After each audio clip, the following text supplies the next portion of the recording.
Você não está afastado por acaso. Deus te levou ao deserto como o fez com Elias. 1 Reis 19:4-9. Você não está aí por acaso. Esse momento de silêncio, de afastamento, de invisibilidade, não é fruto do acaso ou de um erro seu. Às vezes, Deus nos tira de cena não porque nos rejeitou, mas porque está nos preparando para algo que ninguém ao redor entenderia se ainda estivéssemos expostos. O afastamento que você está sentindo pode parecer abandono, mas é exatamente o oposto. É o zelo de Deus em ação. Quando o Senhor quer falar de forma mais íntima, Ele tira o barulho. Quando quer restaurar o que está em ruínas, Ele fecha todas as distrações. E quando quer transformar um coração ferido em uma voz profética, Ele leva ao deserto. Elias sabia o que era ser usado por Deus. Ele tinha enfrentado reis, derrotado falsos profetas, feito fogo cair do céu. Aos olhos de todos era um gigante espiritual. Mas mesmo assim, em 1 Reis 19, depois de uma das maiores demonstrações do poder de Deus, Elias entra em crise. Foge para o deserto, pede a morte. Não porque perdeu a fé, mas porque perdeu as forças. E isso revela algo que poucos têm coragem de admitir. Existem momentos em que o cansaço supera a convicção. Existem fases em que até quem tem promessa pensa em desistir. A sua dor não invalida o seu chamado. O seu cansaço não apaga a unção. O seu afastamento não surpreende a Deus. Pelo contrário, é nesse lugar de fragilidade que Ele age com mais delicadeza. O mesmo Deus que usou Elias com poder é o Deus que o encontra debaixo de um zimbro, abatido, sem palavras, e não o acusa, não o repreende, apenas cuida, alimenta, permanece. Há um tipo de dor que só pode ser curada longe das multidões. Há um tipo de reencontro com Deus que só acontece quando todas as outras vozes se calam. O deserto, para muitos, parece castigo, mas para os que têm chamada, o deserto é útero.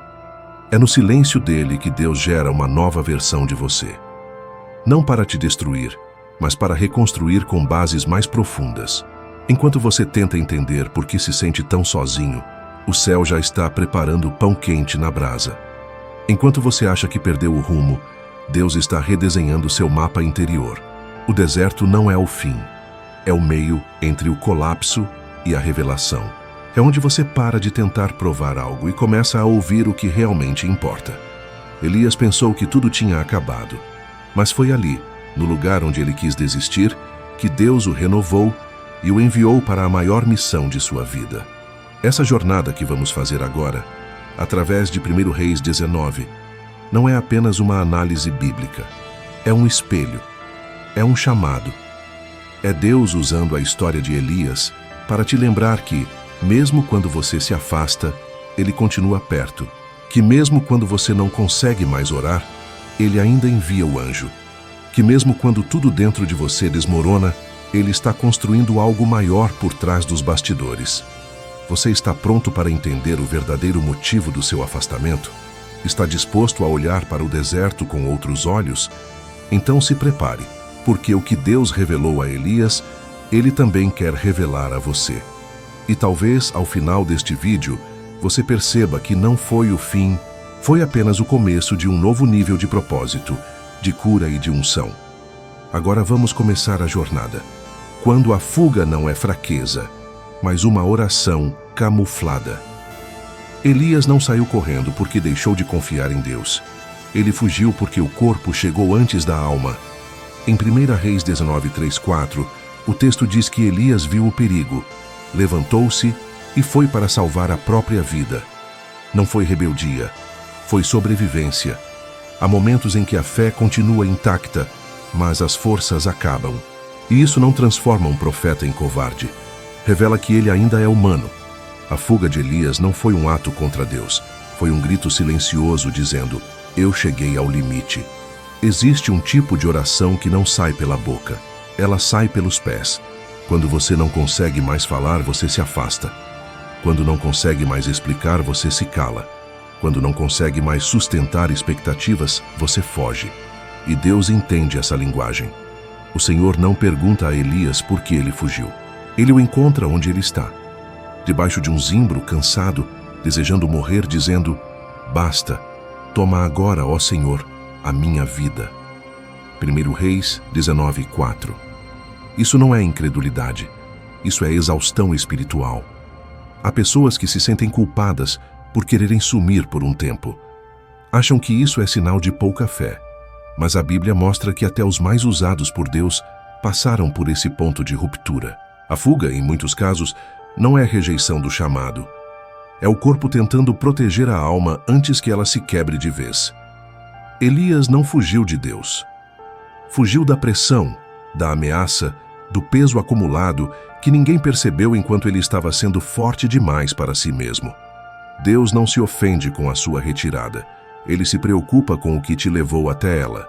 Por isso, o Senhor não manda Elias voltar imediatamente para o confronto. Primeiro, ele permite que Elias durma. Depois, envia alimento. Só depois vem a direção. Isso revela uma ordem espiritual importante. Deus cuida antes de cobrar. Ele restaura antes de reposicionar. Ele trata o interior antes de exigir ação.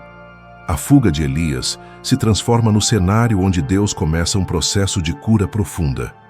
Talvez você esteja vivendo algo parecido. Você não se afastou porque quis abandonar tudo, mas porque precisava respirar. Precisava de silêncio. Precisava sair de cena para não perder a fé por completo. E Deus sabe disso. Salmos 103:14 diz que o Senhor conhece a nossa estrutura e lembra-se de que somos pó. Ele não te mede pelo que você aparenta, mas pelo que você suporta. Quando você foge por estar ferido, Deus não te chama de fraco. Ele te chama de cuidado necessário. A fuga de Elias também revela algo mais profundo. Quem nunca se permite parar, acaba quebrando. Quem nunca se retira, nunca se escuta. E Deus usa esse afastamento para revelar verdades que o barulho escondia. O deserto começa com uma fuga, mas não termina nela. Ele começa com medo, mas termina com encontro. Elias pensava que estava escapando de uma ameaça, mas estava sendo conduzido para uma revelação maior. Se você está em um tempo de afastamento, não transforme isso em culpa automática. Pergunte a Deus o que Ele quer tratar em você nesse silêncio. Às vezes, o afastamento é a única forma de Deus impedir que você se perca, tentando continuar forte quando já não aguenta mais. A fuga pode ser o início da restauração, desde que você permita que Deus te encontre no lugar onde você parou. E é exatamente isso que Ele faz com Elias. Ele não o empurra de volta. Ele se aproxima. E quando Deus se aproxima de quem fugiu, algo começa a mudar por dentro. Mas antes da mudança, vem o peso invisível que Elias carrega e que poucos conseguem enxergar. O peso invisível de quem carrega a promessa. Há um peso que não aparece no corpo, mas esmaga a alma. É o peso de quem carrega a promessa, chamado, responsabilidade espiritual e expectativa alheia. Elias não caiu depois do fracasso. Ele caiu depois do sucesso. Em 1 Reis 18, o fogo desce do céu. Em 1 Reis 19, o profeta desaba por dentro. Esse contraste revela uma verdade dura. O auge público muitas vezes esconde o colapso privado. Quanto maior a promessa, maior o peso silencioso que vem junto com ela. Elias carregava a nação nos ombros. Ele não lutava só contra Jezabel. Lutava contra anos de idolatria, rejeição, perseguição e solidão ministerial. Quando tudo explode dentro de você, não é de uma vez. É acúmulo. É oração não respondida como você esperava. É fidelidade sem reconhecimento. É pressão para não falhar. É o medo de decepcionar a Deus e as pessoas ao mesmo tempo. E isso cansa. Provérbios 13:12 diz que a esperança adiada entristece o coração. Elias não perdeu a esperança em Deus. Ele se cansou de sustentar tudo sozinho. Há pessoas que acham que quem tem promessa não pode se cansar, que quem foi usado por Deus precisa estar sempre firme, sempre confiante, sempre pronto. Mas a Bíblia não romantiza o peso do chamado. Em 2 Coríntios 1:8, Paulo confessa que foi sobremaneira pressionado acima das forças, a ponto de desesperar da própria vida. Isso não diminuiu Paulo. Isso o tornou mais dependente de Deus. O peso invisível não é sinal de fraqueza, é sinal de responsabilidade espiritual. Elias estava cansado de ser forte, cansado de se manter de pé enquanto tudo ao redor ruía, cansado de lutar batalhas que ninguém via. O problema não é carregar a promessa.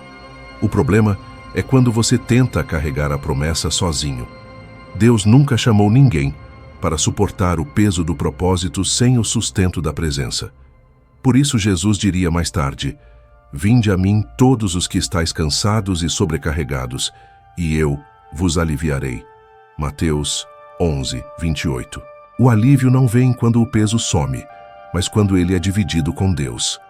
Talvez você esteja nesse lugar agora. As pessoas te veem funcionando, mas não te veem sangrando por dentro. Te veem produzindo, mas não percebem o custo emocional disso. Você carrega decisões, famílias, ministérios, sonhos, expectativas, e tudo isso vai se acumulando até que o corpo para, a mente confunde e a alma pede descanso. Elias não estava fraco espiritualmente, ele estava sobrecarregado emocionalmente. E Deus trata isso com cuidado, não com cobrança. Deus não ignora o peso invisível. Ele não acelera o processo quando vê cansaço genuíno. Ele desacelera. Ele permite o deserto. Ele cria pausas. Ele cuida da alma antes de reativar a missão. Salmo 55, 22 diz para lançar sobre o Senhor a nossa ansiedade, porque Ele nos susterá. Sustentar não é tirar a responsabilidade, é impedir que ela te destrua por dentro. O peso que você carrega não é maior do que a graça que Deus libera. Mas quando você tenta ser forte o tempo todo, você impede que essa graça flua. Elias precisava cair para entender que não precisava provar nada a ninguém. O deserto revela isso. Ele expõe o limite. E quando o limite aparece, Deus começa a agir de forma mais íntima. Mas há algo que só acontece quando Deus leva alguém além do peso, para um lugar ainda mais profundo. Um lugar onde o barulho para, onde as vozes se calam, onde o mundo fica distante. É ali que o deserto deixa de ser apenas pausa e se torna ambiente de transformação. Quando o deserto é o único lugar onde o barulho some. Há ruídos que só percebemos quando o silêncio chega. E há silêncios que só ouvimos quando o deserto começa. O deserto para onde Elias foi conduzido não era apenas geográfico, mas espiritual. Era o único ambiente onde o barulho da alma poderia ser confrontado com a voz de Deus. Em 1 Reis 19:8, Elias caminha 40 dias e 40 noites até o monte de Deus, Horebe. Essa jornada revela que Deus queria mais do que afastá-lo do perigo. Ele queria levá-lo para onde todas as vozes humanas cessam e apenas a divina permanece. O deserto é um lugar onde as distrações morrem, onde os ruídos que nos rodeiam, opiniões, cobranças, comparações, pressões, autopiedade, começam a perder força. É nesse lugar que Deus restaura os sentidos. O silêncio do deserto é desconfortável, mas necessário. Em Deuteronômio 8:2, Deus explica que conduziu Israel pelo deserto para prová-los, humilhá-los e saber o que havia no coração. O deserto revela não só quem Deus é, mas quem nós somos quando tudo ao redor some. Quando estamos cercados de vozes, é difícil ouvir a de Deus. O ruído constante nos impede de discernir a direção certa. Elias só conseguiria reconhecer o sussurro divino mais adiante, porque antes passou pelo silêncio do deserto. Deus não fala mais alto que a confusão. Ele espera o ambiente estar pronto. O problema é que, para muitos, o silêncio parece abandono, mas, na verdade, é preparação. Deus nos leva para o deserto não para nos perder, mas para nos alinhar. O deserto é o lugar onde Ele reconecta o nosso espírito com a fonte.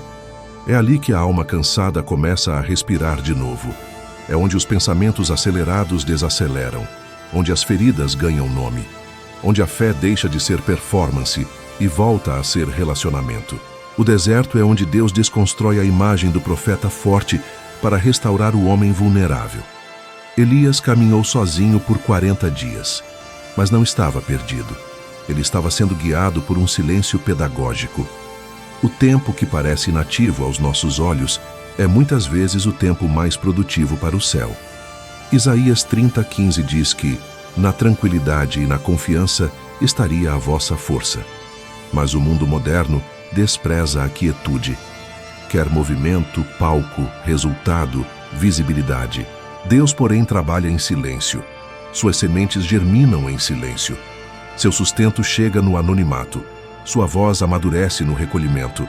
Talvez o seu deserto hoje esteja cheio de perguntas sem respostas, noites sem consolo, dias sem direção. Talvez você ache que está parado, mas Deus está tratando suas raízes. O que não dá fruto agora está criando estrutura para o peso da promessa que virá. Não é castigo, é reinício. Deus está limpando o som do mundo para amplificar o som do céu. O barulho some no deserto, porque ali não há mais distração. E quando o barulho some, Deus finalmente sussurra. Mas antes do sussurro, Deus serve pão. E ele faz isso de forma surpreendente, sobre uma cama de depressão, diante de um homem quebrado. A cama de depressão onde Deus serve o pão da vida. Não havia altar, não havia multidão, não havia oração. Havia apenas um homem deitado, cansado da própria existência, e um Deus que não se afastou dele. Elias deitou debaixo de um zimbro e pediu para morrer. Foi ali, naquele chão duro de desânimo e abandono, que o céu se inclinou. Em 1 Reis 19:5-6, a cena muda de tom. E deitou-se e dormiu debaixo do zimbro. E eis que então um anjo o tocou e lhe disse: levanta-te e come. Deus não falou com trovão. Ele respondeu com pão. Essa é uma das imagens mais comoventes das Escrituras. Um homem entregue, emocionalmente esgotado, encontra na própria depressão um altar improvisado onde Deus serve alimento. Porque o Senhor sabe que há momentos em que a alma não precisa de exortação, precisa de sustento. Elias não fez jejum para atrair Deus. Ele não orou, não clamou, apenas desabou. E foi ali, em meio à fraqueza absoluta, que Deus provou o que diz o Salmo 34:18. Perto está o Senhor dos que têm o coração quebrantado. Há quem pense que, se parar, Deus se afasta. Mas o texto bíblico mostra o contrário. Elias parou, deitou, dormiu, e mesmo assim Deus veio. Porque o amor de Deus não é condicionado à performance espiritual. Ele não espera você orar bonito quando sua alma está em ruínas. Ele espera que você descanse enquanto ele prepara a próxima refeição. O anjo não chegou com acusações. Chegou com pão assado na brasa e água fresca, porque Deus alimenta antes de falar, cura antes de confrontar. O toque do anjo é mais do que físico, é espiritual. É como se o céu dissesse: eu sei onde você está, e mesmo aqui você continua sendo meu. Não existe lugar tão fundo onde a graça não alcance. O que muitos chamariam de abandono, Deus chama de tratamento. O que pareceu o fim da jornada foi, na verdade, o início da restauração. Elias não morreu sob o zimbro, ele foi alimentado ali. Deus não tirou Elias daquele cenário com pressa. Ele tratou primeiro a exaustão. O pão da vida não vem apenas no altar, no culto, na celebração. Ele vem na escuridão da caverna emocional. Vem sobre a cama onde você chora escondido. Vem na cozinha vazia, no quarto silencioso, no dia em que você não consegue levantar. João 6,35 diz que Jesus é o pão da vida, e ele continua se revelando a quem já não tem forças para buscá-lo. Quando não conseguimos subir, ele desce até nós. Quando não conseguimos falar, ele nos alimenta. Elias comeu e voltou a dormir. Isso também é cura. Deus não exigiu produtividade imediata. Ele respeitou o tempo da alma. Tocou uma vez, esperou. Tocou de novo. Porque o céu entende o ritmo de quem está ferido. A pressa não faz parte do processo da restauração divina. Deus trabalha com tempo e toque. Não há grito, não há urgência. Há cuidado. Talvez você esteja vivendo sua própria cama de zimbro agora. O corpo cansado, a mente saturada, a fé calada. Deus não te abandonou aí. Ele está tocando com pão quente e água fresca. Está provando que mesmo no ponto mais baixo, você ainda está nos planos dele. O que parecia o fim será o lugar onde você será reerguido. E para isso, Ele não enviará frases motivacionais, mas sustento real. Porque o que vem a seguir não é palestra, é pão. Anjos não falam frases motivacionais, mas trazem suprimento. Elias não recebeu um discurso, recebeu alimento. O anjo não disse, vai passar, nem citou promessas. Ele apenas tocou Elias e disse, levanta-te e come. 1 Reis 19:5. Isso muda tudo. Revela que Deus não trabalha com palavras vazias quando a alma está exausta. Ele trabalha com suprimento.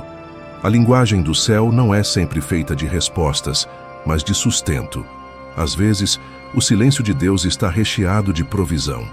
Há momentos em que você não precisa de explicação, precisa de pão. Não precisa entender os porquês, precisa apenas do como continuar. E Deus sabe disso. O toque do anjo é simples, mas é a prova de que Deus viu tudo. Viu o cansaço, o colapso, o desejo de desistir. E em vez de questionar, ele supre. Filipenses 4:19 diz que o meu Deus, segundo as suas riquezas, suprirá todas as vossas necessidades. Nem todas as necessidades são materiais. Muitas vezes é o ânimo que acabou, a esperança, a vontade de tentar de novo. Elias precisava de energia para continuar, não de uma profecia sobre o futuro. Ele precisava de algo tão simples quanto pão e água. E é exatamente isso que o anjo traz. Deus responde à exaustão com sustento, não com peso. Isso quebra a imagem distorcida de um Deus exigente. O Deus de Elias é o mesmo que mais tarde dirá por meio de Cristo: aprendei de mim, que sou manso e humilde de coração. Mateus 11:29. Quando Deus vê fraqueza genuína, ele não exige força, ele oferece alívio. Anjos enviados por Deus não trazem fórmulas mágicas, trazem suprimento específico para a estação em que você está. Às vezes, esse suprimento é uma conversa. Outras vezes, uma palavra na hora certa. Mas em momentos de esgotamento é algo simples: repouso, alimento, presença. É como se Deus dissesse: antes de te dar direção, vou restaurar teu vigor. Porque o corpo e a alma precisam estar prontos para o que vem depois.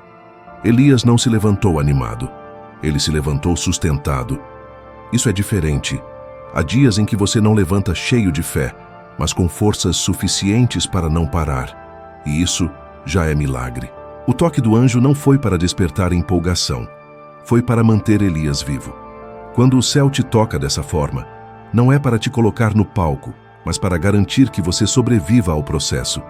Você pode estar esperando um grande sinal, uma revelação poderosa, uma mudança radical. Mas talvez o que Deus está enviando hoje seja o necessário para o próximo passo. Não despreze o pouco. Não ignore o pão simples. Às vezes, o milagre está no que é comum. Porque quando Deus quer restaurar, ele começa pelo que sustenta, não pelo que impressiona. O anjo tocou Elias mais de uma vez. Isso mostra que Deus repete o cuidado até que o corpo volte a reagir. Não há cobrança, apenas constância. E isso já é um recado do céu. Deus não desistiu de você. Ele não está esperando você melhorar para agir. Ele está agindo para que você melhore. O pão assado na brasa é uma prova de amor silenciosa. E o que vem depois do sustento é um chamado ainda mais profundo. Levantar, mesmo sem vontade, por obediência espiritual. Quando levantar não é uma opção, mas um dever espiritual. Depois de tocar Elias e alimentá-lo, o anjo volta com uma segunda instrução. Levanta-te e come, porque o caminho te será sobremodo longo. 1 Reis 19:7. Perceba que Elias ainda não estava pronto, mas Deus não esperou ele se sentir animado. Deus esperou ele estar nutrido. A ordem de levantar não veio por causa de um milagre, mas por causa do propósito. Elias tinha um caminho a seguir, e mesmo cansado, ele precisava levantar. Existem momentos em que levantar da cama, voltar à rotina, continuar servindo, não é uma opção emocional, mas uma exigência espiritual. Não porque Deus ignora sua dor, mas porque Ele já começou a te suprir para o que vem depois. Levantar nesse contexto não é negação da dor, é fé em movimento. É obediência quando o coração ainda está em pedaços, É dizer com o corpo o que a alma ainda está aprendendo a acreditar. Eu não vou parar aqui. Elias foi chamado a levantar antes de estar emocionalmente restaurado. Isso quebra o mito de que só podemos voltar quando tudo estiver resolvido. O que Deus quer é cooperação, não perfeição. A jornada que nos espera exige atitude mesmo sem total clareza. Salmos 119, 105 nos lembra que lâmpada para os meus pés é tua palavra e luz para os meus caminhos.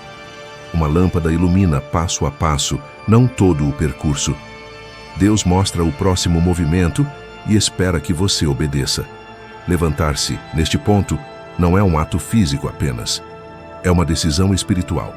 É reconhecer que, embora a dor ainda esteja presente, o propósito continua de pé. Elias não foi curado antes de caminhar. Ele foi curado enquanto caminhava. Isso é extremamente importante. Há curas que só acontecem no movimento. Há respostas que só surgem depois do primeiro passo. Deus não dá a força antes da obediência. Ele libera força no meio da caminhada. Você não precisa sentir para obedecer, precisa crer.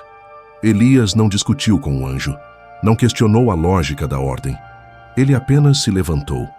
Isso é fé madura, fé que caminha mesmo sem entender tudo, fé que sabe que Deus não desperdiça a dor, que entende que se há um chamado para levantar, há também um caminho onde algo novo será revelado. A caminhada de Elias o levaria ao Horebe, o monte onde Deus falaria com ele.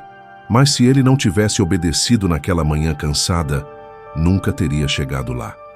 Isso nos ensina que a decisão de levantar hoje é o que nos aproxima da revelação de amanhã. O hoje parece pequeno, monótono, sem poder, mas é nesse hoje que o futuro começa a ser destravado. Talvez você ainda não veja motivo para se levantar, mas Deus está dizendo: o caminho é longo.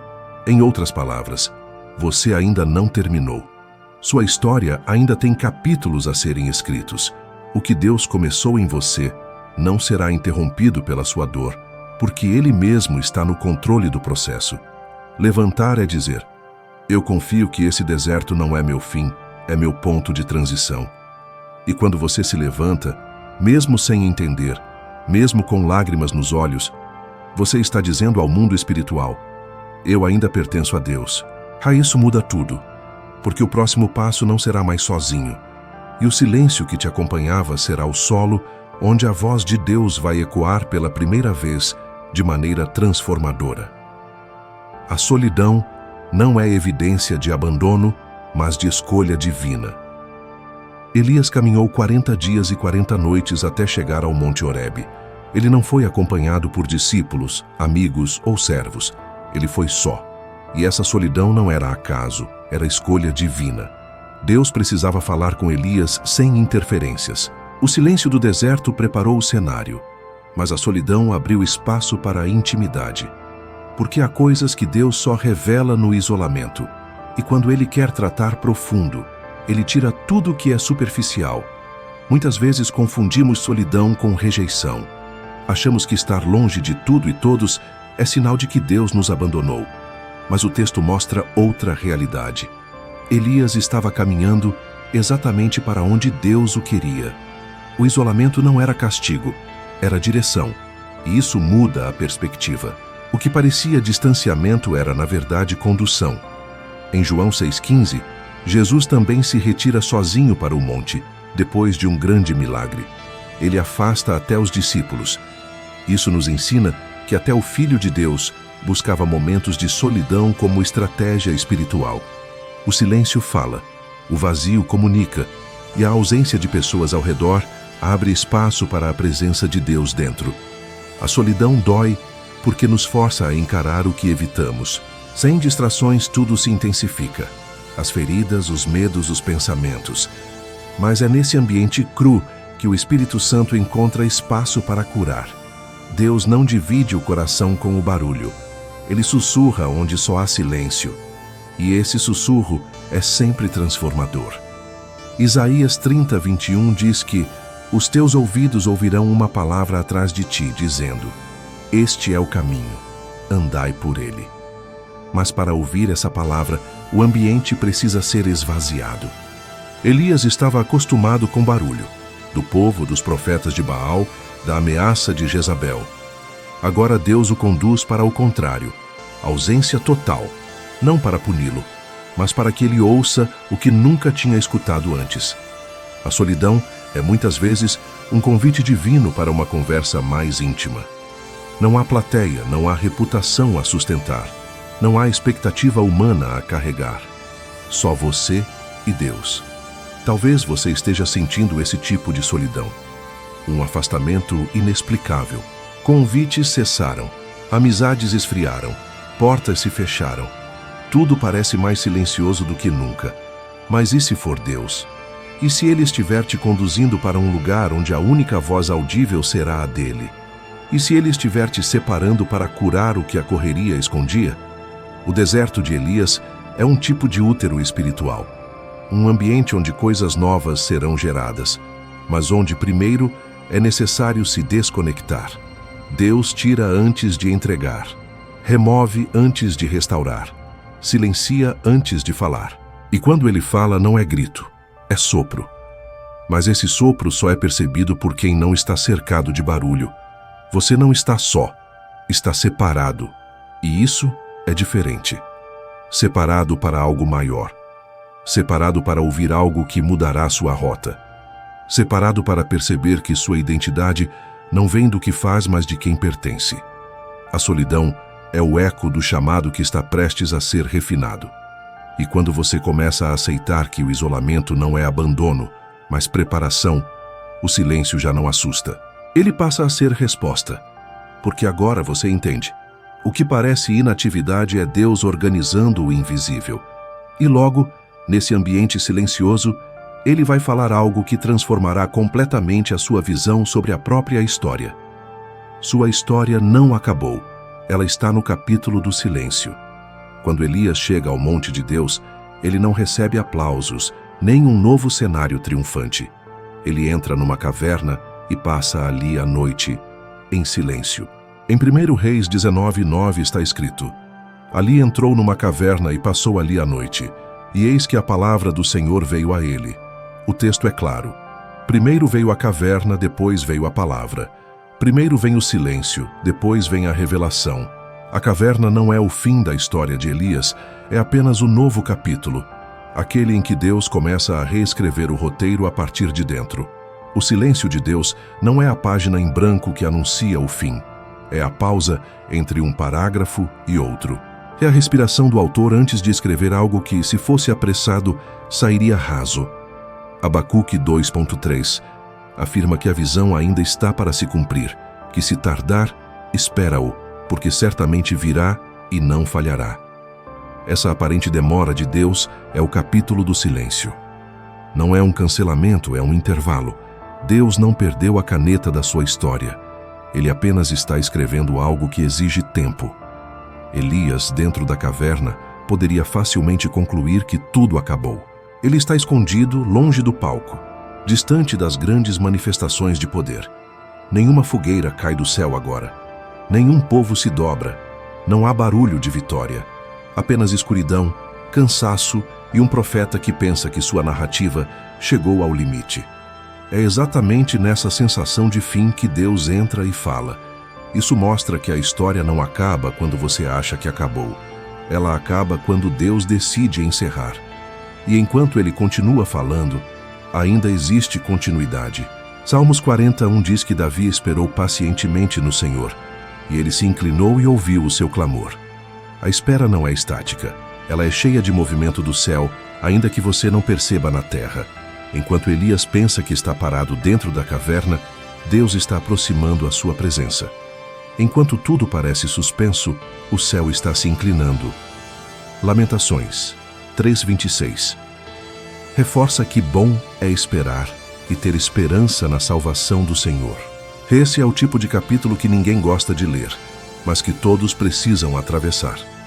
O capítulo do silêncio é aquele em que Deus recalibra percepções. Até aqui, Elias enxergava a história por um ângulo. Ele se via como o único, como alguém que tinha feito tudo e agora estava no fim da linha. Deus o levará a perceber que ainda há 7.000 que não se dobraram. que ainda há missão, que ainda há envio. Mas antes de revelar essas verdades, o Senhor permite que o silêncio escave o interior de Elias. Quando o barulho para, a verdade escondida sobe à superfície. O silêncio é o instrumento que Deus usa para trazer à luz aquilo que precisa ser confrontado. Talvez você esteja em um tempo em que nada parece acontecer. Nenhuma porta se abre, nenhuma resposta chega, nenhuma promessa se manifesta. Sua vida de oração não tem as mesmas emoções de antes. O ministério parece em pausa, os sonhos em espera. Esse é o tipo de capítulo que muitos querem pular. Mas Deus escolhe permanecer nele o tempo necessário para ajustar o que precisa ser curado. A sua história não travou. Ela está sendo aprofundada. A caverna de Elias não é um túmulo, é uma sala de edição. Deus está cortando cenas, ajustando falas, reposicionando o personagem principal. Em João 11, quando Jesus demora para ir até Lázaro, parece que a história acabou.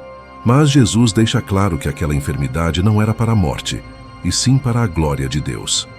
O atraso aparente era apenas um capítulo que preparava um tipo de milagre que ninguém imaginava. No caso de Elias, o silêncio da caverna prepara um reencontro com Deus mais profundo do que o fogo do Carmelo. É importante entender que a fase silenciosa não é improviso. Deus a planeja com intenção. Ele sabe o que precisa ser tratado quando ninguém está vendo. Conhece as exaustões que não foram confessadas, as frustrações engolidas, os medos varridos para debaixo do tapete espiritual. No silêncio, ele traz tudo isso à tona para curar, não para condenar. A palavra que virá a seguir será mais do que direção. Será restauração de identidade. Enquanto você olha para esse tempo de silêncio e se pergunta se Deus te esqueceu, Ele está exatamente aí, preparando a próxima fala. A mesma Bíblia que mostra o fogo que desceu no Carmelo, mostra o silêncio da caverna. Porque Deus não age apenas em manifestações grandiosas, Ele age e muito no não aparente. A sua história com Ele não depende da cena em que você está agora, mas do autor que continua escrevendo. Você não está na última página. Está no capítulo em que Deus escolheu trabalhar sem plateia. O capítulo em que Ele se revela no íntimo, não no espetáculo. O capítulo em que Ele não apenas usa você, mas cura você. E depois que esse capítulo terminar, a história terá mais sentido, mais profundidade e mais propósito do que antes. E é justamente nesse ambiente de silêncio que algo extraordinário está prestes a acontecer. Deus não apenas deixará a caverna em pé, Ele falará dentro dela. E quando Ele fala, mesmo que não seja em grito, tudo por dentro começa a ser rearrumado. Há uma Horebe escondida no meio da sua fuga. Elias achava que estava apenas fugindo para sobreviver, mas Deus sabia exatamente para onde aquela fuga o levaria. 1 Reis 19:8 diz que levantou-se, pois, comeu e bebeu, e com a força daquela comida caminhou 40 dias e 40 noites até Horebe, o monte de Deus. Horebe não era qualquer lugar, era o monte da revelação.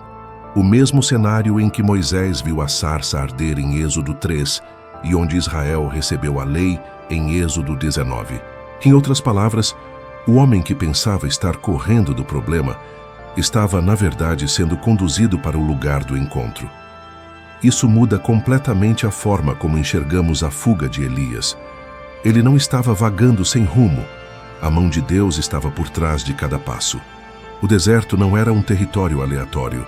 Era o caminho até Horebe. Enquanto Elias andava, o céu já tinha um destino definido. E essa é uma chave espiritual poderosa. Deus transforma rotas de fuga em caminhos de reencontro. O que começou como desespero, termina como direção. Muitas vezes você olha para trás e pensa, eu só queria sair de cena, eu só queria sumir um pouco. Mas quando percebe, esse afastamento te coloca em processos que expõem feridas, mexem com estruturas internas e te empurram para uma busca que você não planejou.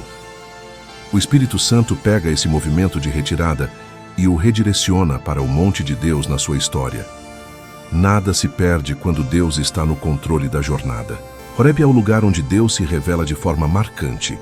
Não é um ambiente confortável, não tem estrutura aparente, não tem glamour. É rocha, vento, frio, solidão. No entanto, é ali que a presença de Deus se manifesta de um jeito que não se experimenta em outros lugares. Moisés encontrou Deus ali em um arbusto que queimava e não se consumia. Israel recebeu leis, direção e identidade naquele mesmo monte. Agora, Elias está sendo levado para o mesmo cenário. Deus está dizendo sem palavras: eu vou tratar você no mesmo nível em que tratei grandes homens da fé. Perceba que a Bíblia destaca a força da comida para a caminhada. Elias andou 40 dias e 40 noites, sustentado pelo que Deus lhe deu. Isso mostra que Deus não apenas aponta o destino, Ele dá a resistência para o percurso. Quando o Senhor decide te levar ao seu Horeb, Ele te sustenta, mesmo quando a mente não compreende o que está acontecendo.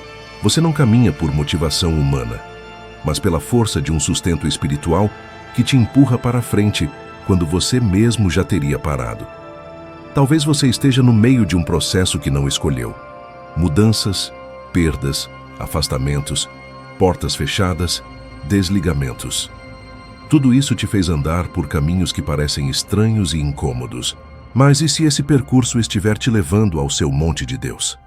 E se o silêncio, as noites difíceis e as orações sem resposta estiverem te aproximando do lugar onde Deus vai falar com você de forma diferente de tudo que já experimentou? O interessante é que Elias não sabia que estava indo para Horeb. O texto não mostra um anjo explicando o destino, apenas dizendo que o caminho seria longo. A obediência veio antes da compreensão.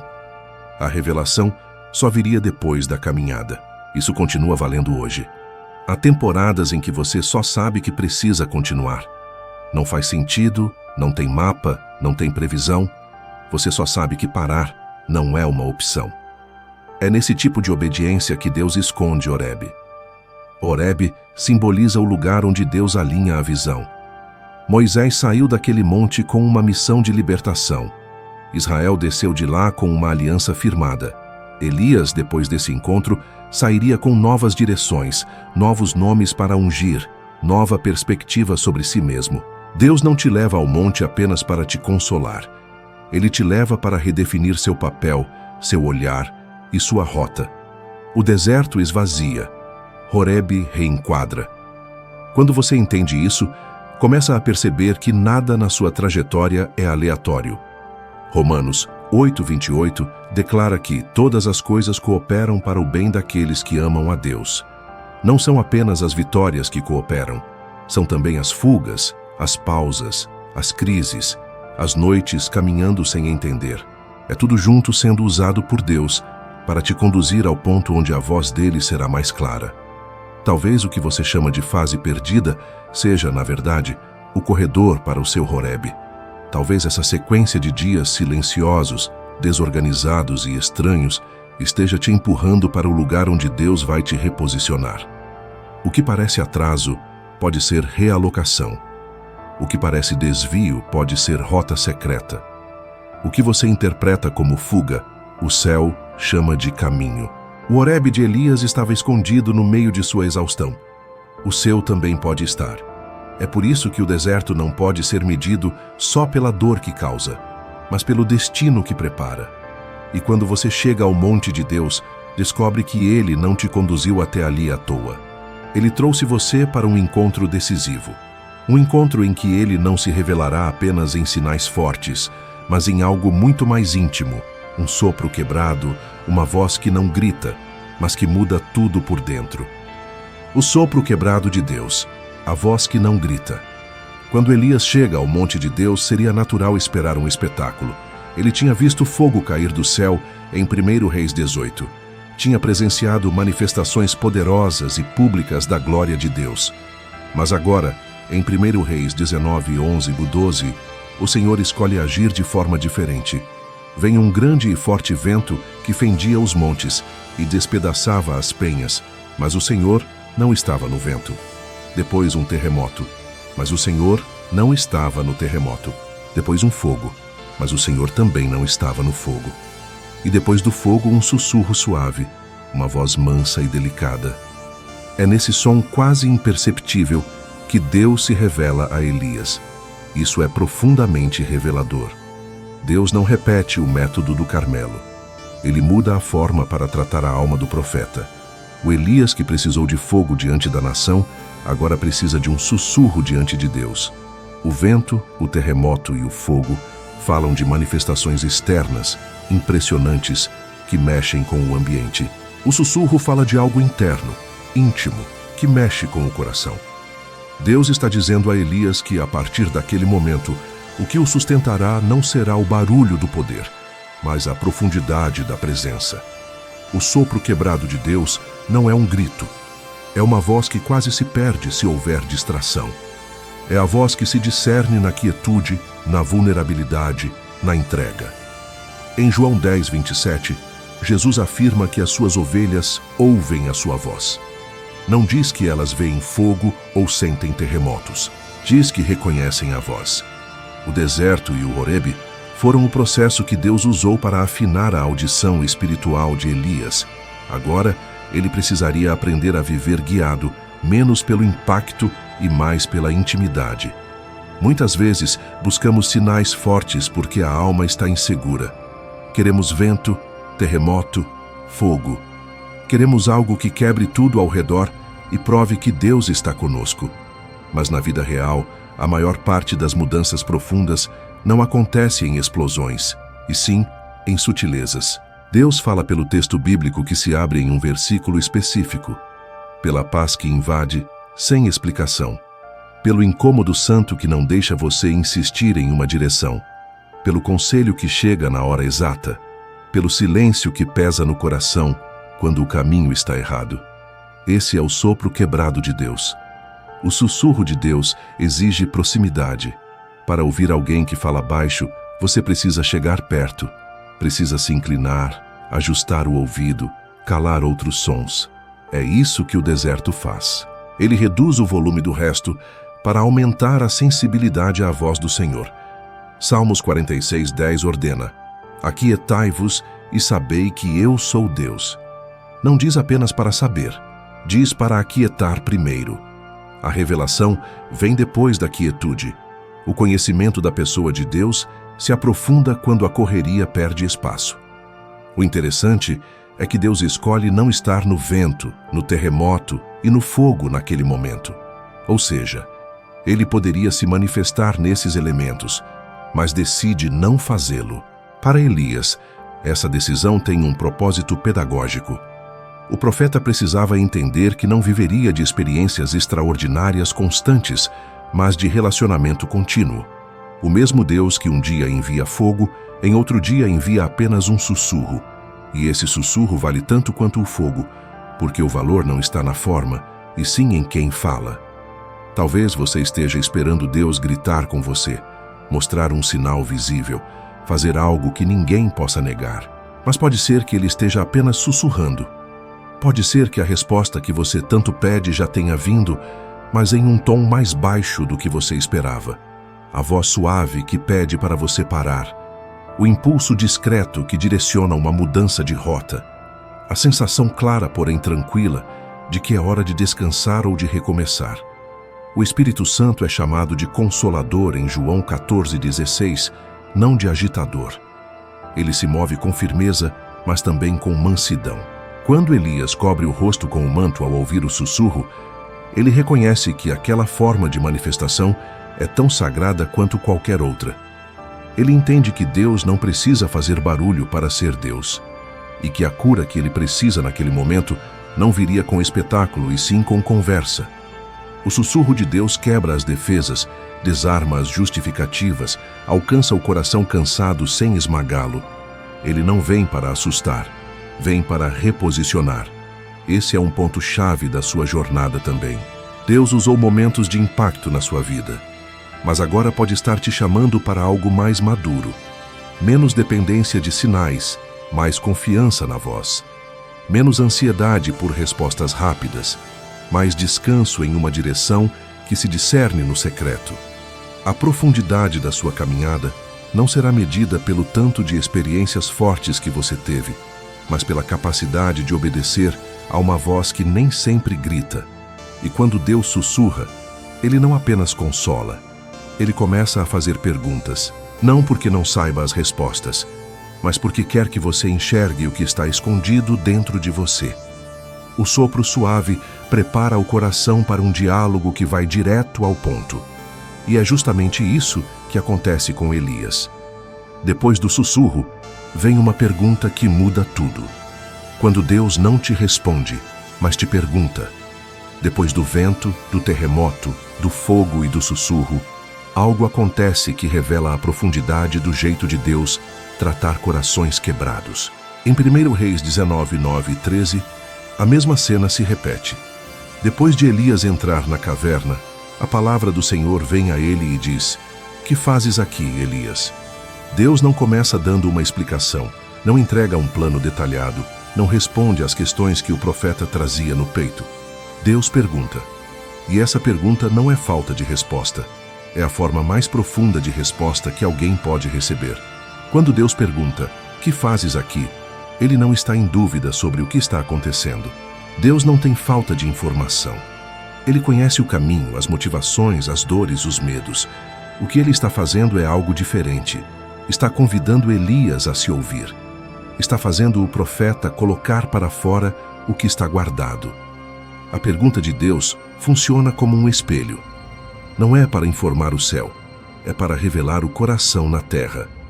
A resposta de Elias mostra o que estava acumulado dentro dele há muito tempo. Ele diz em 1 Reis 19:10, "Tenho sido em extremo zeloso pelo Senhor Deus dos exércitos, porque os filhos de Israel deixaram a tua aliança, derribaram os teus altares e mataram os teus profetas à espada, e só eu fiquei, e procuram tirar minha vida." Elias se vê como o último, o único, o que fez tudo certo e agora está sozinho e ameaçado. É a fala de alguém que se sente injustiçado, esgotado, incompreendido. Deus sabia disso, mas precisava que Elias verbalizasse. A pergunta de Deus é terapêutica. Ela traz à tona a narrativa interna que Elias vinha alimentando.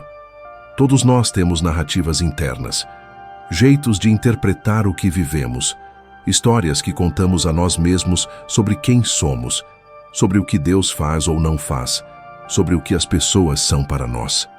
A forma como interpretamos a realidade pode nos levantar ou nos afundar. Elias estava preso em uma narrativa de isolamento absoluto e fracasso coletivo. Aos olhos dele, ele tinha feito tudo e nada tinha mudado. Isso gera frustração, sensação de inutilidade e desânimo espiritual profundo. Deus não rebate imediatamente o que Elias diz, não corta sua fala, não invalida sua dor. Ele ouve. Essa postura de Deus já é cura. Salmos 62, 8, nos convida a derramar perante Ele o nosso coração. E é exatamente isso que está acontecendo aqui. Deus abre espaço para que Elias derrame tudo. Reclama, desabafa, explica, se coloca como o último. A pergunta de Deus é um convite para essa entrega emocional, uma forma de dizer: "Eu quero ouvir o que te trouxe a esse lugar." Há momentos em que você ora pedindo explicações e o céu responde com perguntas. Por que você está reagindo assim? Por que esse lugar te prende? O que você está escondendo por trás desse afastamento? Não são perguntas para te envergonhar, mas para te alinhar. Em Gênesis 3:9, depois da queda, Deus pergunta a Adão: "Onde estás?" Ele sabia onde Adão estava fisicamente. O que estava sendo revelado era a condição espiritual e emocional dele.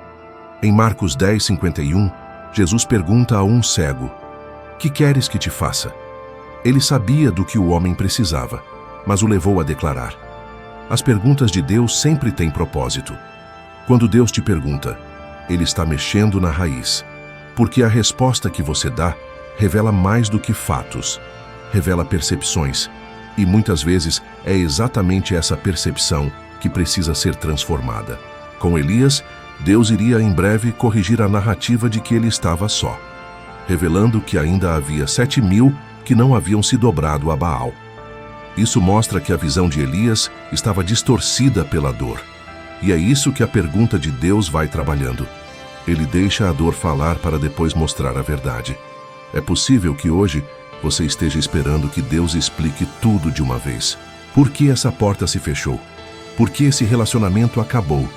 Por que essa fase silenciosa se prolongou? Por que o cansaço não passa? Só que, antes de explicar, Deus pode estar querendo te perguntar: o que isso está gerando em você? Que história você está contando para si mesmo sobre esse momento? Que fazes aqui? Essas perguntas, se levadas a sério, começam a desmontar justificativas, vitimismo, orgulho escondido, autoimagem distorcida. Elas nos obrigam a olhar para dentro com honestidade. Deus não trata Elias como alguém descartável, mas como alguém que precisa ser realinhado por dentro. Ele está dizendo na prática: eu sei o que te trouxe aqui, mas quero que você também saiba. Porque quando você identifica suas próprias percepções, fica mais fácil se abrir para que Deus as corrija. A restauração verdadeira não acontece só com consolo. Ela acontece quando a mentira interior é confrontada pela verdade de Deus. E esse confronto, na maioria das vezes, começa com uma pergunta. Talvez você esteja num lugar emocional ou espiritual semelhante a essa caverna. Afastado, cansado, interpretando tudo sob a lente do desgaste. E Deus está te perguntando hoje: o que você está fazendo aí? Não apenas em termos de geografia, igreja, cidade ou trabalho, mas em termos de coração. O que você está fazendo nesse lugar de pensamento? O que te mantém aí? O que você acredita sobre mim e sobre você que te deixou nesse ponto? Essa pergunta não é acusação, é convite. Porque depois que Deus pergunta e você responde com sinceridade, o próximo passo é Ele trazer uma lógica diferente. Uma lógica que não segue a lógica da dor. Ele vai te mostrar que o que você sente não é necessariamente o que Ele está fazendo. E é exatamente isso que começa a aparecer a seguir. Deus não vai apenas ouvir Elias. Ele vai reorganizar toda a perspectiva dele, revelando uma lógica superior, que não se dobra ao desespero, por mais real que o desespero seja. A lógica de Deus não segue sua lógica de dor. Quando Elias despeja diante de Deus tudo o que sente, ele não mente. Ele fala a partir da dor, mas dor não é sinônimo de verdade absoluta. Dor é uma lente, e lente distorce. Em 1 Reis 19, 10 e 14, Elias repete a mesma fala. Ele se vê como o único fiel, como alguém que fez tudo o que podia, mas agora está sozinho e ameaçado de morte. Aos olhos dele, o cenário é o fim da linha. Aos olhos de Deus, é apenas uma fase de transição. É aqui que entra a diferença entre a lógica humana e a lógica divina. Isaías 55, 8, 9 declara que os pensamentos de Deus são mais altos do que os nossos, e seus caminhos, mais elevados que os nossos caminhos. Isso não é apenas poesia, é diagnóstico. Elias interpreta a realidade a partir da dor que carrega. Deus interpreta a mesma realidade a partir do plano que nunca saiu do controle. Enquanto o profeta enxerga abandono, Deus enxerga remanescente. Enquanto o profeta enxerga esgotamento final, Deus enxerga nova etapa de missão. Enquanto o profeta enxerga risco de morte, Deus enxerga continuidade de legado. Quando Deus responde Elias, em 1 Reis 19, 15 e 18, ele não entra no jogo da lógica da dor. Ele não confirma a narrativa do só eu fiquei. Ele mostra outra perspectiva. Ordena que Elias volte pelo seu caminho, unja Hazael como rei da Síria, Jeú como rei de Israel e Eliseu como profeta em seu lugar. E por fim, afirma algo que destrói a sensação de solidão absoluta. Ainda há 7.000 em Israel que não se dobraram diante de Baal. Em outras palavras, Deus está dizendo: você não está sozinho como pensa. Você está enxergando pela lente da exaustão, não pela lente da verdade. A lógica da dor sempre exagera. Ela amplia o negativo e apaga o que Deus ainda está fazendo. Quando estamos cansados, nossa percepção fica seletiva. Enxergamos rejeição, onde há apenas silêncio. Interpretamos pausa como fim. Lemos processos como punições. A dor cria um roteiro interno em que tudo parece apontar para perda, fracasso e abandono. A lógica de Deus, porém, não nasce da dor. Nasce do propósito eterno. Ela não nega a dor, mas não se curva a ela. Romanos 8:28 declara que todas as coisas cooperam para o bem daqueles que amam a Deus. Todas, inclusive as que doem, as que confundem, as que parecem sem sentido. A resposta de Deus a Elias é firme, mas cheia de graça. Ele não minimiza o que o profeta sente, mas também não permite que a dor defina a narrativa final. Deus ajusta a visão. Mostra que ainda há pessoas fiéis, que ainda há história em movimento, que ainda há continuidade além do cansaço de um homem. O profeta estava vivendo um capítulo. Deus já via o livro inteiro. Esse é o choque entre lógica humana e lógica divina. Nós vemos pedaços. Deus vê o todo. Quando você lê sua vida apenas pelo filtro da dor, corre o risco de decretar fim onde Deus decretou pausa. De chamar de fracasso o que Deus chama de preparação. De interpretar afastamento como rejeição, quando na verdade é reposicionamento. A lógica de Deus não segue sua leitura emocional do momento. Ela segue um desenho maior que você nem sempre consegue enxergar. Em Jeremias 29:11, Deus afirma que sabe os pensamentos que tem a nosso respeito, pensamentos de paz e não de mal, para nos dar o fim que desejamos. Ele sabe, nós supomos, e a diferença entre saber e supor é gigantesca. Perceba que Deus não responde ponto a ponto o desabafo de Elias. Ele não entra em debate emocional. Ele dá direção. Isso ensina algo profundo. Muitas das respostas que procuramos não virão em forma de explicação, virão em forma de instrução. Deus não só acalma, Ele envia, não só consola, Ele reposiciona. A lógica dele não é apenas aliviar a dor, é usar esse momento para nos alinhar ao que Ele já está fazendo. Enquanto Elias quer encerrar a história, Deus está abrindo 3 novas frentes. Novos reis, novo profeta, novo ciclo. Talvez hoje, sua lógica interna seja parecida com a de Elias. Você olha ao redor e diz, não faz sentido continuar, nada dá fruto, ninguém entende, estou só. E Deus, ao invés de entrar na espiral da sua dor, responde de outro jeito. Ele te mostra pessoas que você não estava considerando, oportunidades que você não tinha visto, uma direção que você não imaginava. Ele traz à tona coisas que estavam fora do seu campo de visão. A dor estreita o olhar. Deus amplia. Isso não significa que a dor desaparece instantaneamente. Significa que ela perde o poder de definir sua teologia. A verdade de Deus começa a corrigir o que a exaustão distorceu. Você começa a perceber que não é o único lutando, que não está tão abandonado quanto sentia, que enquanto você chorava, Deus mantinha um remanescente em pé, que enquanto você pedia para morrer, Deus estava preparando pessoas que seriam tocadas pelo que Ele ainda faria através de você. A lógica de Deus sempre aponta para a continuidade. Ele é o Deus que restaura Jó em Jó 42, que revive Lázaro em João 11, que fortalece Paulo em 2 Coríntios 12, mesmo diante de um espinho que não sai. Em todos esses casos, a dor era real, mas não era a palavra final. A palavra final sempre pertence a Ele. E a lógica dele sempre inclui algo além do que você consegue enxergar agora. Quando você permite que essa lógica superior corrija a sua, algo começa a acontecer no interior. Você deixa de tomar decisões baseadas apenas no que sente e passa a caminhar baseado no que Deus diz. E o que Ele diz para Elias depois de tudo é: volta pelo teu caminho. Ele está dizendo, em outras palavras, você não vai encerrar aqui, você vai voltar. Mas não volta do mesmo jeito. Volta com nova perspectiva, nova missão, nova consciência de que nunca esteve sozinho. É justamente nesse ponto que a jornada muda de direção. A lógica de Deus não apenas o consola na caverna, ela o envia de volta para o lugar de onde ele queria fugir. E esse retorno não é castigo, é prova de cura.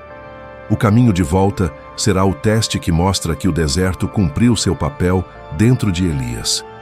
O caminho de volta é a maior prova de cura.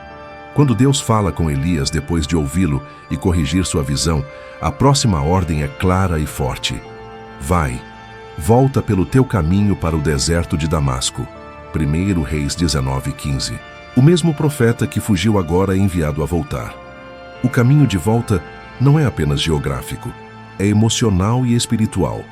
É Deus dizendo: você não terminou. O lugar de onde você escapou não será o lugar onde a sua história acaba, mas onde ela será ressignificada. Voltar é mais difícil do que fugir. Fugir é impulso. Voltar é decisão. Fugir é reação da dor. Voltar é resposta à voz de Deus. A verdadeira cura não é medida apenas pelo consolo que você sente, mas pela capacidade de revisitar lugares de dor sem ser dominado por eles. Quando Deus manda Elias voltar, não está expondo o profeta a um novo trauma. Está mostrando que o que o derrubou antes não terá mais o mesmo poder. O caminho que antes foi de colapso, agora será de missão. Em Jonas 3:1-2, a palavra do Senhor vem pela segunda vez ao profeta Jonas, mandando-o ir a Nínive, a mesma ordem que ele havia fugido antes. A segunda vez revela que Deus não desiste do propósito só porque o profeta desabou na primeira. Com Elias, a lógica é parecida. Deus não o descarta. Deus o reintegra. O deserto não foi uma demissão espiritual, foi um tratamento. Agora, restaurado por dentro, Elias pode voltar ao cenário que antes o esmagava, mas com outra estrutura emocional. O caminho de volta é pedagógico. Cada passo que Elias dá em direção ao lugar de onde fugiu é um testemunho silencioso de que o desânimo não é mais o motorista da sua jornada. Agora, quem conduz é a obediência. E obedecer, nesse caso, é confiar que, se Deus mandou voltar, Ele já está no trecho à frente, preparando o ambiente, ajustando situações, controlando riscos. Salmos 37:23 diz que os passos do homem bom são confirmados pelo Senhor. O caminho não é seguro porque não há riscos, é seguro porque Deus está nele. Voltar também é reconhecer que a história não terminou no episódio da fuga. O diabo tenta selar capítulos com a tinta do fracasso. Deus reabre as páginas com a caneta da graça. O que foi palco de pânico se torna cenário de propósito. A memória da dor não é apagada, mas é reeditada. Agora ela aponta para a fidelidade de Deus, não para a sua fraqueza. Em 2 Coríntios 12:9, o Senhor diz a Paulo: a minha graça te basta, porque o meu poder se aperfeiçoa na fraqueza. O caminho de volta é onde essa verdade ganha carne e osso na prática. Perceba que Deus não manda Elias voltar só para aguentar firme. Ele o envia com tarefas específicas: ungir reis, levantar um sucessor, reposicionar a história espiritual de uma nação. A volta vem carregada de propósito. Isso mostra que Deus não devolve ninguém para o mesmo lugar apenas para sobreviver. Ele envia para frutificar. O deserto curou o homem para que o homem pudesse continuar a obra. Talvez o seu caminho de volta hoje seja algo muito concreto. Voltar a servir na igreja depois de um tempo afastado. Voltar a conversar com pessoas que você se fechou. Voltar a orar onde você só chorava. Voltar a sonhar em áreas onde você já tinha desistido. Voltar ao chamado que você colocou de lado por vergonha, medo ou cansaço. Se Deus está te chamando para esse retorno, não é para repetir a história antiga, é para reescrevê-la com um coração curado. Voltar não significa ignorar o que aconteceu. Significa olhar para o que aconteceu com outra lente. Antes, você via rejeição. Agora, vê proteção. Antes, via humilhação. Agora, vê processo. Antes, via fim. Agora, vê passagem. O mesmo caminho tem outra leitura quando Deus cura o seu interior. E essa cura se prova não apenas no que você sente na caverna, mas no que você decide na estrada.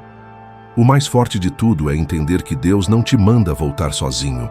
Ele te manda voltar com novas certezas. A certeza de que há mais gente fiel do que você imagina. A certeza de que Ele nunca perdeu o controle. A certeza de que, enquanto você pensava em morrer, Ele estava planejando novos começos. O retorno é sinal de que o deserto fez o que precisava fazer. Desmontou o excesso de autossuficiência, expôs a dor escondida, afinou a audição espiritual e restaurou a confiança no Deus que chama. Quando o caminho de volta deixa de ser ameaça e passa a ser obediência, você percebe que a verdadeira cura aconteceu. Agora, você não anda mais guiado pelo medo, mas por uma consciência mais profunda de quem Deus é e de quem você é nele. E é nesse ponto da jornada que Deus revela uma verdade que desmonta de vez a sensação de abandono que acompanhou Elias por tanto tempo. Ele nunca esteve tão só quanto pensava. Você não estava só, estava mal informado. Uma das frases mais pesadas que Elias repete diante de Deus é: "Só eu fiquei."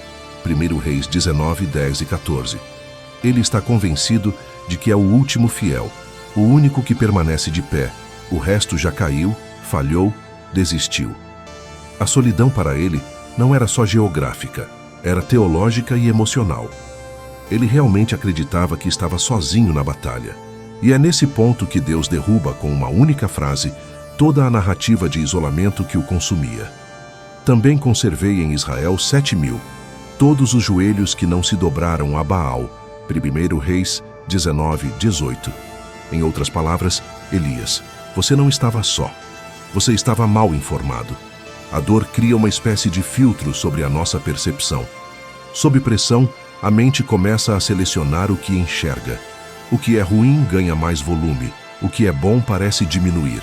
Elias focou tanto na rebelião do povo, na ameaça de Jezabel, na destruição dos altares, que perdeu a visão do remanescente. Aos olhos dele, tudo tinha sido destruído. Aos olhos de Deus, havia 7.000 preservados. A diferença não era o cenário, era a informação. Elias lia a realidade com base no que sentia. Deus lia com base no que sabia. Quando estamos machucados, a tendência é generalizar. Ninguém me entende. Ninguém está comigo. Ninguém quer saber de Deus. Ninguém se importa com o que eu vivo. Essas frases absolutas revelam mais o estado da alma do que o estado do mundo. É a exaustão falando, não a verdade inteira. A mesma coisa acontecia com Elias. Ele tinha sido fiel, sim. Tinha sido usado por Deus, sim. Tinha se desgastado por obedecer, sim. Mas não era o único. Havia outros joelhos que também não se dobraram, outras bocas que também não beijaram Baal, outras vidas que Deus estava guardando em silêncio. Hebreus 12:1 fala sobre uma tão grande nuvem de testemunhas ao nosso redor. Isso mostra que nunca caminhamos totalmente sozinhos. Há pessoas lutando batalhas parecidas, passando por guerras semelhantes, enfrentando desertos que se parecem com o seu. O inimigo tenta isolar para enfraquecer. Deus revela o remanescente para fortalecer. A percepção de Elias precisava ser curada. Ele não era o último, não era o único, não era um sobrevivente isolado. Ele era parte de algo maior que não cabia na sua visão limitada. Deus não despreza o sentimento de solidão, mas também não permite que ele determine a verdade final. Por isso, ele revela a realidade espiritual. 7.000 guardados. Esse número não foi colocado ali à toa. É a maneira de Deus dizer: enquanto você achava que tudo tinha acabado, eu preservava a gente que você nem conhece. 1 Coríntios 10, 13 nos lembra que nenhuma tentação nos sobreveio senão humana, e que Deus é fiel. Em outras palavras, o que você vive não é exclusivo, e Ele não te deixou sozinho no tipo de batalha que enfrenta. Quantas vezes você já se sentiu como Elias, achando que ninguém mais luta pela santidade, que ninguém mais leva Deus a sério, que ninguém entende seu zelo, seu cansaço, seu nível de entrega? E quantas vezes isso te fez pensar em parar, porque parecia que você era o único remando na direção certa? A resposta de Deus a Elias é um recado direto para esse tipo de pensamento. Enquanto você sofre em silêncio, há outros que também estão de pé, também estão pagando o preço, também estão se guardando para Deus. Você não vê, mas eu vejo. Você não sabe, mas eu sei. Estar mal informado espiritualmente é perigoso. Gera decisões baseadas em percepções distorcidas. Elias queria encerrar sua missão acreditando ser o último. Deus o impede, mostrando que o cenário é mais amplo. É como se o Senhor dissesse: sua dor é real, mas sua leitura está incompleta. Muitas vezes, é isso que ele também nos diz. Há mais pessoas intercedendo, mais gente se arrependendo, mais famílias sendo alcançadas, mais jovens se levantando, mais igrejas sendo despertadas do que você imagina. A mídia do céu não é a mesma da terra. Quando Deus abre os olhos de Elias para o remanescente, ele está curando algo muito profundo, o orgulho e o peso de se achar único. Porque, no fundo, se ver como o último também é carregar um fardo que Deus nunca mandou carregar. Você não é a última esperança da obra de Deus.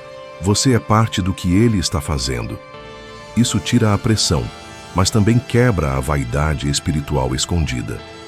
Deus não minimiza a fidelidade de Elias, mas mostra que ele nunca dependeu de um homem só. Saber que há 7.000 é libertador por 2 motivos. Primeiro, porque cura a sensação de abandono. Você descobre que há gente guerreando ao seu lado, mesmo que você não veja. Segundo, porque lembra que Deus sempre preserva um povo para si. Romanos 11, 4, 5 cita exatamente esse episódio de Elias para mostrar que Deus sempre tem um remanescente segundo a eleição da graça. Ou seja, por mais escuro que pareça o cenário, Deus nunca fica sem testemunhas na terra. Talvez hoje, o que você precise não seja de um novo milagre, mas de um novo olhar. Parar de dizer ninguém, onde Deus está dizendo muitos. Parar de se enxergar como último, quando, na verdade, você é um entre tantos que Ele tem levantado. Parar de caminhar como quem carrega o mundo nas costas e começar a andar como quem faz parte de um exército que Deus espalha pela terra. Quando a verdade de que você não está só começa a descer para o coração, algo muda. O peso diminui. O senso de missão se renova. A exaustão emocional perde força. Você não luta mais como um sobrevivente solitário, mas como alguém que faz parte de um movimento que o próprio Deus sustenta. E nesse ponto, você começa a entender outro segredo dessa história. Deus estava usando todo esse processo para não apenas te sustentar, mas para aumentar o nível de unção e responsabilidade sobre sua vida. Porque depois de corrigir a visão de Elias, Deus não o rebaixa. Ele o envia para ungir reis e levantar um sucessor. Isso revela uma chave poderosa. Depois dos vazios mais profundos, Deus libera níveis mais altos de unção. A maior unção vem depois do maior vazio. Depois de todo o processo no deserto, da caverna, das perguntas e da correção de perspectiva, Deus não coloca Elias em um lugar menor. Pelo contrário, ele o posiciona em um nível ainda mais alto de responsabilidade espiritual. Em 1 Reis 19, 15 e 16, o Senhor dá a ele 3 ordens específicas: ungir Hazael como rei da Síria, Jeú como rei de Israel e Eliseu como profeta em seu lugar. Isso significa que, depois do esgotamento mais profundo, Deus entrega a Elias uma tarefa ligada a governos, nações e sucessão profética. O vazio que quase o fez desistir se torna o espaço onde Deus derrama uma unção ainda maior. Esse é um padrão espiritual que se repete na Bíblia. Jó, depois de perder tudo, termina em Jó 42, vivendo um nível de restauração e honra maior do que antes. Pedro, depois de negar Jesus, é levantado em João 21 para apacentar o rebanho e liderar a igreja nascente. Paulo, depois de clamar por causa do espinho na carne, ouve em 2 Coríntios 12, 9, que o poder de Deus se aperfeiçoa na fraqueza. Em todas essas histórias, o ponto mais baixo se torna o solo onde Deus planta algo ainda mais profundo. Com Elias não é diferente. O deserto não diminuiu sua relevância, refinou a unção que ele carregava. Quando Deus manda Elias ungir reis, está dizendo na prática: eu ainda confio em você. O profeta que pediu para morrer agora é usado para liberar destinos sobre outros. Ele não é descartado por ter fraquejado. Ele é reposicionado com mais maturidade. A unção que vinha acompanhada de fogo público agora é ampliada com discernimento, transmissão de legado e impacto em gerações futuras. A maior marca da unção de Elias não será apenas o Carmelo, mas o fato de que, por meio dele, Deus levantou Eliseu, um profeta que faria porção dobrada de sinais, segundo os Reis 2:9-15. A maior unção não é medida apenas por milagres visíveis, mas pela capacidade de gerar continuidade. Quem recebe unção verdadeira não concentra tudo em si, multiplica nos outros. Elias agora não é apenas o homem que vence falsos profetas, é o homem que libera sucessores. O vazio que ele sentiu na caverna, o só eu fiquei, é confrontado por Deus com uma missão que envolve levantar um outro profeta para caminhar depois dele. Isso cura o sentimento de inutilidade e o medo de que tudo acabe com ele. Deus está mostrando que o que ele faz em uma vida sempre transborda para além dela. É importante perceber que essa unção ampliada veio depois da quebra. Elias não sai da experiência do Carmelo direto para o envio de Eliseu. Ele passa pelo deserto, pelo toque do anjo, pelo pão na brasa, pelo Horebe, pelo sussurro, pela pergunta, pela correção de visão. A unção que vem depois do maior vazio é diferente. Ela carrega menos orgulho, menos autossuficiência, menos dureza. Vem misturada com compaixão, empatia e consciência da própria fragilidade. Quem foi quebrado por dentro trata os outros com mais misericórdia. E Deus confia mais a quem aprendeu, na dor, a depender dele. O deserto que quase apagou a chama de Elias, na verdade, purificou o fogo. Agora ele não age mais movido apenas pelo cansaço de ver o povo em rebelião, mas pela obediência a uma instrução clara. A maior unção exige esse tipo de alinhamento. Não basta ter poder, é preciso ter direção. Não basta ter voz, é preciso ter coração tratado. Deus não desperdiça o processo. Ele usa cada lágrima, cada noite longa, cada oração sem resposta aparente para preparar você para níveis de responsabilidade que não suportaria sem essa profundidade. Quando Elias encontra Eliseu, em 1 Reis 19:19-21, e lança o manto sobre ele, está simbolicamente transferindo parte daquilo que carrega. O manto que já tinha sido pesado demais em certos momentos, agora passa a ser compartilhado. Eliseu deixa os bois, sacrifica a junta, despede-se da casa e segue Elias. Um novo ciclo começa. A unção que quase morreu no deserto ganha continuidade em outra geração.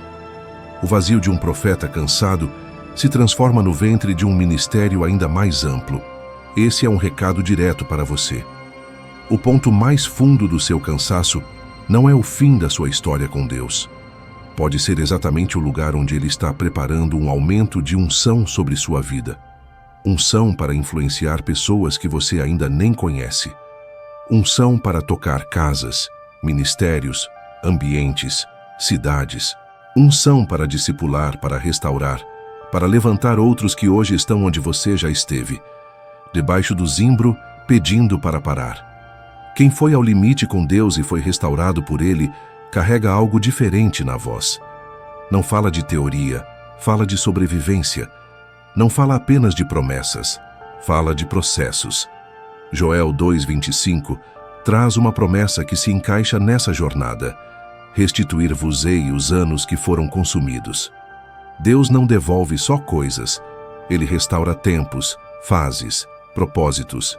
Os anos que parecem perdidos em dor, afastamento, desânimo e silêncio podem se tornar os anos em que Ele mais trabalhou em você, para depois trabalhar por meio de você. O que você viveu no deserto não será em vão. Vai aparecer na forma como você prega, aconselha, ora, lidera, escuta, serve. A maior unção que Deus derrama não passa por cima da dor, ela passa através dela. A pergunta que fica é: você consegue crer que depois desse vazio ainda há algo maior? Consegue crer que Deus não apenas te sustentou, mas está te preparando para um nível novo de entrega? Consegue crer que o afastamento que você viveu não foi abandono, foi treinamento para algo mais profundo? Se o Deus de Elias continua sendo o mesmo, então o padrão continua sendo o mesmo. Depois da fuga, vem o encontro. Depois da caverna, vem a voz. Depois da correção, vem o envio. E depois do maior vazio, vem a maior unção. A verdade é que você não está afastado por acaso. Deus te levou ao deserto, como fez com Elias, não para encerrar a sua história, mas para garantir que o próximo capítulo seja escrito com mais profundidade, mais verdade e mais presença dele em cada linha. O deserto não é a cena final. É o backstage, onde Deus te prepara para voltar ao palco da vida com outra postura, outro olhar e outra medida de unção. O profeta que quase morreu de tristeza se torna o profeta que libera novos começos. E o Deus que fez isso com Elias está pronto para fazer o mesmo com você. Amém.